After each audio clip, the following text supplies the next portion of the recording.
তামিম ইকবালকে বিশ্বকাপ থেকে বাদ দেয়ায় ক্ষোভে ফুঁসছেন তার ভক্ত সমর্থকরা। যে কোনোভাবেই তামিমকে ফিরিয়ে আনার দাবি তুলছেন মিরপুরে বাংলাদেশের খেলা দেখতে আসা দর্শকরা।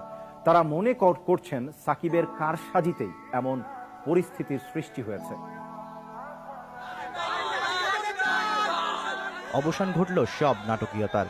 বিশ্বকাপ থেকে বাদ তামিম ইকবাল, আর তাতেই ক্ষোভ ঝেড়েছেন মিরপুরে খেলা দেখতে আসা সমর্থকরা।